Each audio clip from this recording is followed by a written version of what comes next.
इधर पहले माता बहनों से बुलवाऊंगा, फिर उधर से बुलवाऊंगा।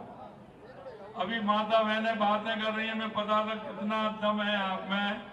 जो भारत माँ की इधर से माता बहनें बोलेंगी और इधर से हमारे भाई जो बैठे हैं वो बोलेंगे, दोनों का तुलना हो जाएगी किस्म कितना जोर है।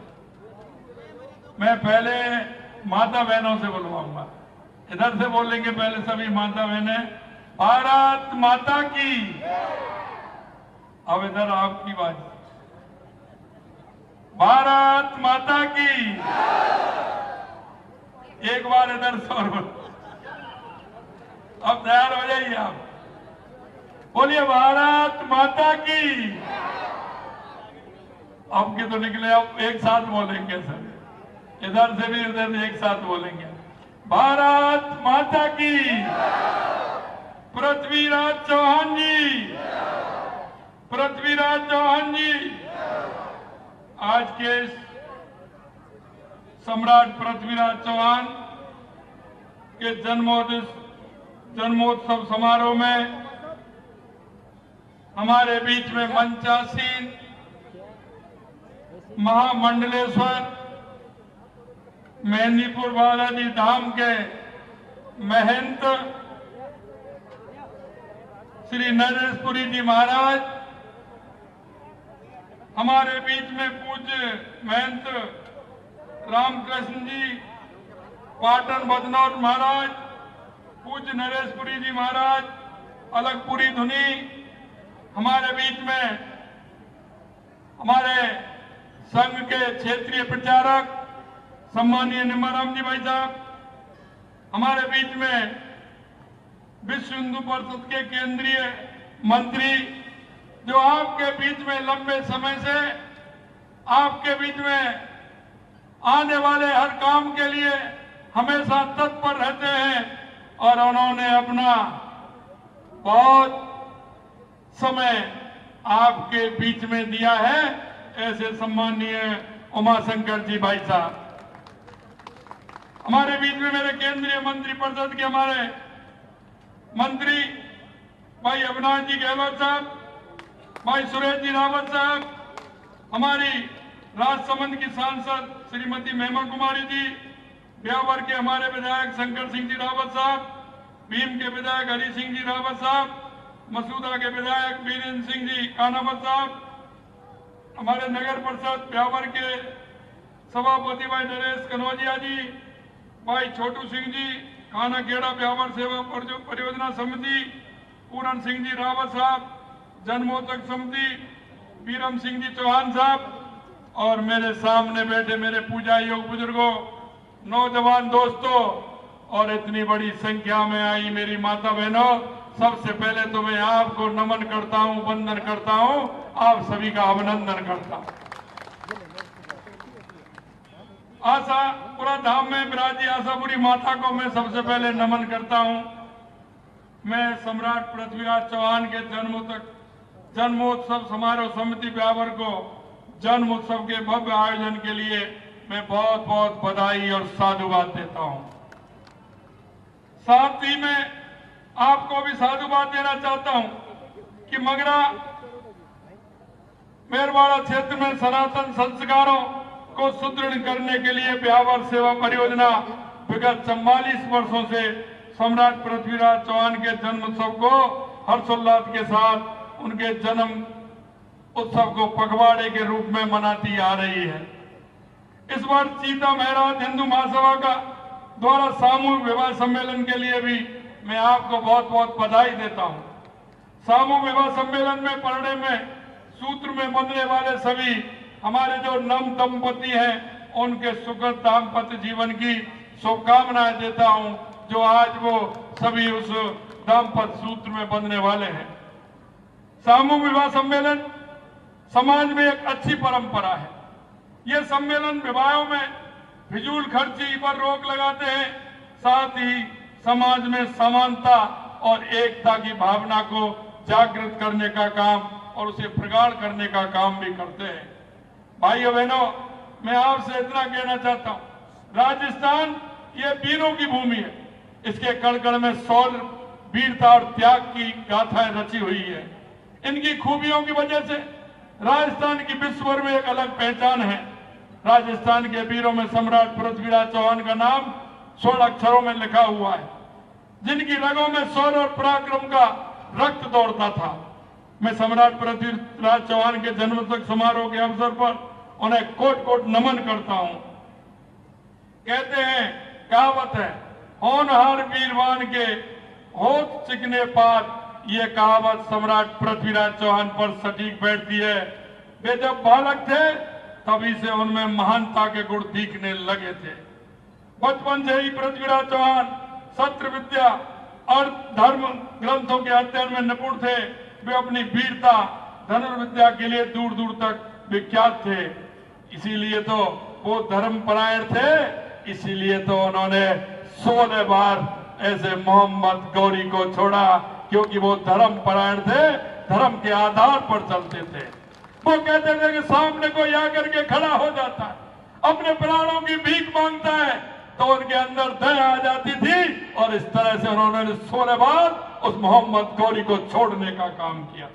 मैं आपसे निवेदन करना चाहता हूं कि उन्होंने अपने पिता के निधन के बाद मात्र 11 वर्ष की उम्र में दिल्ली और अजमेर की गद्दी को संभालने का काम किया। और उन्होंने अपने क्षेत्र में जिस तरह से काम किया और उन्होंने जिस तरह से आजादाइयों को खदेड़ने का काम किया, उनसे कभी भी उन्होंने हार स्वीकार नहीं की। अगर उन्होंने दया का भाव दिखाया तो उन्होंने ही दिखाया कि कोई बात नहीं, इसको छोड़ दीजिए। लेकिन आपने देखा होगा, एक बार अगर किसी तरह से बराते हुई तो उनकी क्या स्थिति हुई, लेकिन अंतिम क्षण तक उन्होंने छोड़ा नहीं और उन्होंने अपनी वीरता का परिचय देते हुए अंतिम क्षणों में भी उसको समाप्त करने का काम किया। मित्रों, मैं कहना चाहता हूं, हिंदू हृदय सम्राट राय पिथौरा जैसे उपनामों से पुकारे जाने वाले सम्राट पृथ्वीराज चौहान का साम्राज्य अजमेर से दिल्ली तक फैला था। उन्होंने मुस्लिम आक्रमणों को बार बार निष्फल किया। और जैसा मैंने कहा जाता है, मोहम्मद गौरी को 18 बार पृथ्वीराज चौहान पर आक्रमण किया था और उसे 17 बार हार का सामना करना पड़ा। मोहम्मद गौरी को 17 बार हार का सामना करना पड़ा। सम्राट पृथ्वीराज चौहान ने 1121 ईस्वी में तराइन के प्रथम युद्ध में पराजित किया था और यह विजय भारत के इतिहास में स्वर्ण अक्षरों में लिखी गई है। 1192 में तराइन के द्वितीय युद्ध में भारत के इतिहास का रुख मोड़ दिया। अगर सम्राट पृथ्वीराज चौहान के साथ छल कपट नहीं होता तो आज भारत की स्थिति कुछ और होती। वो भी बदलने वाले थे, लेकिन स्थिति जिस तरह से बदली, लेकिन उन्होंने कभी हार नहीं मानी। पृथ्वीराज चौहान सिर्फ एक शासक नहीं थे, वो एक युग थे। उनकी वीरता के किस्से लोकगीतों में गाए जाते हैं। वह युद्ध भूमि में शेर की तरह लड़ते थे और उनकी तीरंदाजी की मिसाल आज भी दी जाती है। और चंद्रवरदाई द्वारा रचित पृथ्वीराज रासो उनकी वीरता का परिचय देने वाला उत्कृष्ट ग्रंथ भी आपने देखा हो। पृथ्वीराज चौहान राष्ट्रीय स्वाभिमान के प्रतीक थे। वह आज भी जन जन के प्रेरणा स्रोत हैं। उनकी गौरव गाथाएं जानने के लिए इतिहास की गहराइयों को समझना होगा। और आपने देखा होगा, हमने भी देखा है, और मेरे से बड़े जो उम्र के लोग हैं उन्होंने तो भी देखा होगा, हमारे गांव-गांव में नाटक होते थे। छोटे छोटे उनके माध्यम से गांव में उस वीरता को दिखाते थे। ये हमारे पृथ्वीराज चौहानों, अमर सिंह राठौरों और ऐसे हमारे उन महान विभूतियों के नाटक दिखाते थे। और जो परिदृश्य आता था और वह परिदृश्य देखने लायक होता था, आने वाली पीढ़ी को उसकी जानकारी मिलती थी। मैं आपसे यही कहना चाहता हूं मेरे भाई और बहनों कि हमारे पूर्वजों ने हजारों सालों की गुलामी झेली, हजारों सालों तक उन्होंने संघर्ष किया, लेकिन उन्होंने किसी भी तरह से हार नहीं मानी। और आज आपसे मैं यही कहना चाहता हूं, आज ये युग है, ये आपका है। मैं आपसे यही कहना चाहता हूं, हमारा जो उद्देश्य है, हमारा जो लक्ष्य है, हमें उसमें आगे बढ़ना है। हमें यह दिखाना है कि हमारी संस्कृति, हमारे विचार को लेकर चलने वाले हमारे वो महान पुरुषों ने जो रास्ता दिखाया है, उस रास्ते पर हमें चलना है। हमारी माता बहनें जिस तरह से आज हमारी माता बहनें हर क्षेत्र में, हमारे देश के यशस्वी प्रधानमंत्री नरेंद्र मोदी जी माता बहनों को आगे करते हुए उनकी जो योजना है उनको आगे बढ़ाने का काम कर रहे हैं। हमारा सशक्त समाज हो, हमारी पढ़ी लिखी हमारी बहनें हो, हमारा पढ़ा लिखा समाज हो, तो हमारा समाज किस तरह से आगे बढ़ सकता है। स्वामी विवेकानंद जी ने कहा था 21वीं सदी भारत की होगी। मित्रों, मैं यही कहना चाहता हूं, ये 21वीं सदी बदलते हुए 2014 के बाद आप देख रहे हैं कि किस तरह से ये हमारी सदी आगे बढ़ रही है। आज दुनिया में भारत का डंका बोल रहा है। आज तीसरी बार देश के यशस्वी प्रधानमंत्री नरेंद्र मोदी जी बने और उन्होंने पहले ही आकर के सबसे पहले अगर उन्होंने काम किया तो किसानों का काम किया। 17 करोड़ किसानों को सम्मान निधि देने का काम किया तो देश के यशस्वी प्रधानमंत्री नरेंद्र मोदी जी ने किया। अगर कैबिनेट की पहली बैठक होती है और उसमें निर्णय लिया जाता है तो पहला निर्णय यह लिया जाता है कि मेरे उन गरीब भाइयों को, मजदूर भाइयों को 3 करोड़ आवास के मकान बनवा करके देना है। 3 करोड़ मकान बनवाने का काम पहली कैबिनेट में प्रस्ताव पास करना ये देश के यशस्वी प्रधानमंत्री नरेंद्र मोदी जी ने किया।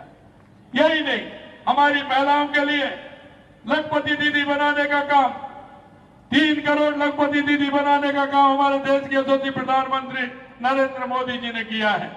और आपने देखा होगा जिस तरह से महिलाओं के उत्थान के लिए हमारी भी सरकार ने हमारे संकल्प पत्र में वायदा किया था कि आने वाले समय में हम गैस का सिलेंडर 450 रुपए में देंगे।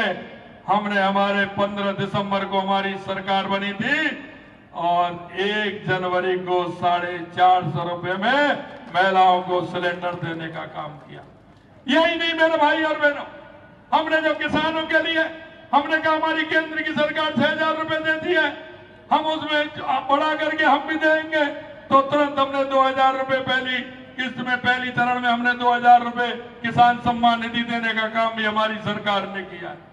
यही नहीं, हमने गेहूं पर एमएसपी बढ़ाने का भी काम किया है। और अभी अभी आपने देखा होगा लगातार हमारी सरकार किस तरह से काम कर रही है। अभी आचार संहिता हटी है और सबसे पहले हमने तृतीय श्रेणी में जो हमारी माता बहनें हैं उनको 50% आरक्षण देने का काम हमारी सरकार ने किया है। यही नहीं, आज निर्णय लेते हैं, हमने जो कहा है वो कह करके बताते हैं। हमारा जो संकल्प पत्र था हमने 45% संकल्प पत्र हमने 90 दिन में पूरा करने का काम किया और अभी हमारा संकल्प पत्र पर हमने काम प्रारंभ किया है। मैं आपसे यही कहना चाहता हूं, विशेषकर मैं माता बहनों से कहना चाहता हूं कि हमारी सरकार पूर्ण रूप से हमारी माता बहनों के लिए समर्पित है।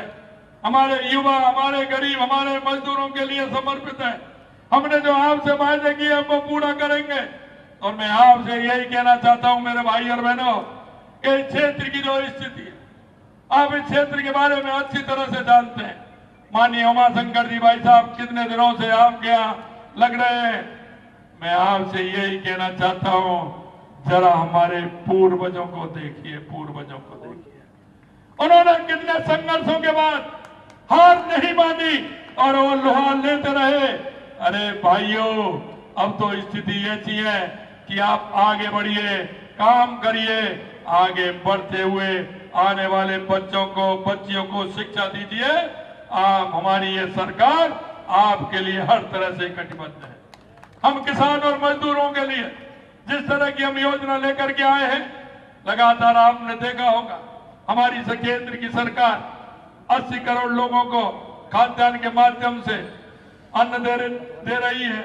यही नहीं, आपने देखा होगा हमारी सरकार ने भी जो हमारे बुजुर्ग हैं, सामाजिक सुरक्षा पेंशन जिनको मिलती है उनको भी आज तक किसी ने नहीं बढ़ाया।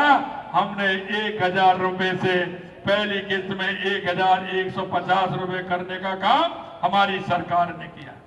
हमें पता है हमारी बुजुर्ग माता बहनें, हमारे बुजुर्ग जो है वो जब और बहन बेटी अपने की मां आती है तो हमारे किसकी तरफ देखती है?